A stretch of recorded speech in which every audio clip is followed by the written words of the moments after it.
That number isn't a typo, and this isn't about negotiating a dealer down a few $1,000s. Everyone does that, and it barely moves the needle. This is about a specific purchasing strategy that a small group of buyers have quietly figured out. They're driving away in 2- and 3-year-old Class B campervans, Mercedes Sprinter-based rigs, Winnebago Revel, Airstream Interstate, Thor Sequence, rigs that left the dealership at $140,000 to $160,000, and they're paying $38,000 to $45,000 for them. These aren't median prices. They're the clearing price when a motivated seller meets an informed buyer. And right now, there are more motivated sellers than this market has seen in 5 years. And the people who bought those vans new, some of them are underwater on a loan for a vehicle they barely use anymore. I'm going to show you exactly how this works, why it works right now more than it ever has, and the specific types of vans where this gap between original price and current value is the widest. Because not every used campervan is a deal.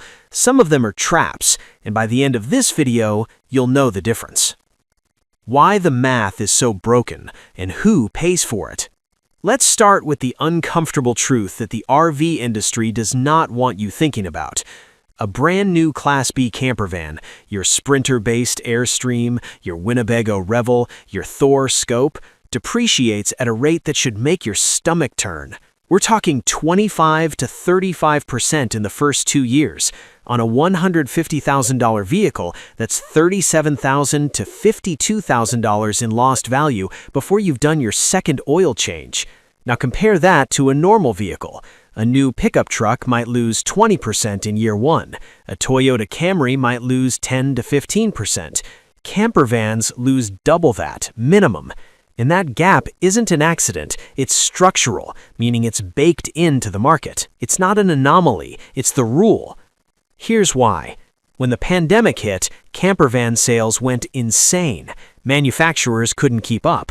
Dealers were marking rigs up $20,000, $30,000 over MSRP, and people were paying it. Why? Because inventory was gone and everyone suddenly wanted to escape. So a van worth $120,000 sold for $145,000. Demand was fake high, prices were fake high, and a lot of buyers stretched their budgets on vehicles they weren't sure they actually wanted. Now those same buyers, 2-3 years later, have realized van life is harder than Instagram made it look. The van sits in the driveway, the loan payment doesn't, and they need out. That's your opportunity. The supply of lightly used pandemic-era campervans hitting the private market and auction channels right now is significant, and most buyers don't know how to find them, how to evaluate them, or how to avoid the ones with hidden problems. That's what the rest of this video is about. Where the deals actually live. The third source I'm about to mention is the one most buyers completely ignore, and it's often where the best pricing is. But first, let me tell you the mistake that causes most people to see these deals and still miss them entirely. They search in the wrong places, then assume the deals don't exist. Here's where they actually are. Private sellers are the obvious starting points, and yes, you should be looking here, but the pricing is all over the place. Some sellers have done their homework and priced correctly. Others still think their 2021 van is worth what they paid for it in 2021. Your job is filtering quickly, and I'll show you how in a minute. Dealer trade-ins and used lots are source 2. When someone buys a new van and trades in their old one, dealers typically don't want to hold that inventory. They'll often wholesale it fast. You can find these on dealer websites under pre-owned, but the real move is calling the used manager directly and asking what's coming in. Most buyers never do this. Dealers appreciate a serious buyer who skips the games. Source 3, and this is the one people miss, consignment auctions and estate liquidations. Platforms like Bring a Trailer have shifted their focus towards campervans in the last 2 years. You'll also see them at regional auction houses, particularly in the Sunbelt states, Arizona, Florida, Texas, where retirees bought them, used them twice, and the family is now selling. These often go for 40 to 50% below what the same van costs new because auction buyers skew towards car collectors and flippers, not campervan enthusiasts. There's less competition from the people who actually want to use the vehicle. Source 4, rental fleet liquidations. Companies like Outdoorsy, RV Share, and some regional rental operators refresh their fleets every 2 to 3 years. These vans have higher mileage, typically 30,000 to 50,000 miles, but they've also been mechanically maintained on schedule because a breakdown is a business liability. And they're often fully outfitted. The furniture is already there, the solar is already installed. You're not starting from scratch. Price them against the build cost of an equivalent custom conversion, and the math frequently still works in your favor. The models where the gap is widest. And here's where a lot of smart buyers still get this wrong. They assume all used campervans depreciate the same. They don't. The difference between the right model and the wrong one at the same price point can be $20,000 in hidden value or $15,000 in hidden problems. Here's where the opportunity actually is right now. The Winnebago Revel. New price $160,000 to $175,000. Current used market for a 2020 to 2022 model $55,000 to $75,000. That's a $90,000 gap on a van that still has the same 4x4 drivetrain, the same Sprinter 2500 chassis, the same hydronic heating system. Why did it fall so hard? Because Winnebago was producing them as fast as they could during peak demand, and a lot of buyers paid $180,000 or more at the top of the market. Those people are now selling at a loss just to stop the bleeding. The Airstream Interstate 24 GL. New, $165,000. Used, 2021 to 2022, $65,000 to $85,000, depending on condition and options. The Airstream name holds some residual value, but not as much as the brand wants you to believe. What matters is the underlying Sprinter chassis, which has excellent parts availability and a massive independent mechanic network in the US. The Thor Sequence. This is the underrated one. New price when it launched was around $130,000 to $145,000. You can find 2021 to 2022 models for $38,000 to $50,000 right now. The Thor Sequence doesn't have the cachet of Airstream or Winnebago, which is exactly why the price dropped harder and faster. But the build quality on the Sequence is competent. It's not a luxury product, but for someone who wants the functionality without the badge premium, this is where the math gets genuinely interesting. The Pleasureway Lexor TS. Canadian-built, Mercedes Sprinter-based, smaller footprint, new around $130,000. Used 2020 to 2022, $45,000 to $65,000. These are known for above-average build quality and real-world usability. They also tend to attract more careful buyers who did their research going in, which means the used condition is often better than average. The one I'd be cautious about, any Ford Transit-based conversion from a smaller builder that was priced over $100,000 new. The Transit chassis is good, but some of these conversions were built during the supply chain chaos of 2020 to 2022 with whatever materials were available. Quality control was inconsistent, and there's no resale floor from a brand name holding the price up. Vet these more carefully than you would a major manufacturer. The controversial insight. Here's the thing nobody in the campervan industry wants to say out loud. Buying new from a dealer right now is, for most buyers, a financially irrational decision. I'm not saying new campervans are bad.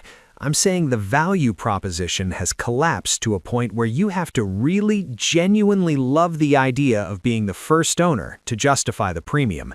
And loving the idea of being first is not a financial argument, it's an emotional one. Think about what you're actually getting for $100,000 more than the used equivalent. A warranty? Most of these vans have drivetrain warranties that transfer to subsequent owners. The peace of mind argument evaporates fast. Newer model year features? In campervans, the model year changes are incremental at best. You're not getting a fundamentally different product for $100,000 more. The people who should buy new are a narrow group. Buyers with very specific configuration requirements that aren't available used, buyers who intend to keep the van for 10 or more years and amortize the depreciation hit over a very long time horizon, and buyers for whom the psychological comfort of new ownership has genuine value and they can afford to pay for it without financial strain. For everyone else, retirees on a fixed income, families with real budget constraints, anyone who isn't certain they'll use the van consistently, buying new right now is transferring wealth from your pocket to someone else's, someone who bought at the top of the market and needs you to bail them out. Don't be the bailout. How to vet a used camper van without getting burned. The inspection item I'm about to cover has saved buyers I know from $15,000 mistakes. Here's the process that actually works. Step 1. Chassis history before anything else. Pull a Carfax or auto check on the VIN immediately. If there's a salvage title, a flood designation, or more than 2 previous owners in 3 years, walk away. Multiple quick ownership flips are a signal that something is wrong, that the market is already priced in, and the next buyer they're trying to sell to is you. Step 2. The water damage inspection. This is the one that matters most and the one most buyers rush through. Get a moisture meter. They cost $25 to $40 on Amazon, and run it along every interior wall, the floor, around the fresh water tank, under the sink, and along the roofline. Any reading above 20% in a wood substrate is a red flag. Above 30% is a hard no. Water intrusion in camper vans is often invisible on the surface and catastrophic underneath. Step 3. Delamination check. Press gently along the exterior sidewalls. If you feel any softness, sponginess, or see any bubbling in the fiberglass or composite paneling, delamination has started. This is expensive to fix properly and almost impossible to fix cosmetically without it returning. Step 4. Mechanical pre-purchase inspection. For any Sprinter-based van, find a Mercedes or Sprinter specialist, not a general mechanic, and pay for a pre-purchase inspection. Cost is $150 to $300. What they check? NOx sensor status, DEF system health, any active or pending fault codes, and transmission fluid condition. A Sprinter with deferred emission system maintenance can cost $3,000 to $8,000 to bring current. Know before you buy. Step 5. Negotiate based on findings, not emotion. Any issue you find during inspection is a negotiating lever. Don't use it to insult the seller. Use it to adjust the price to reflect the actual condition.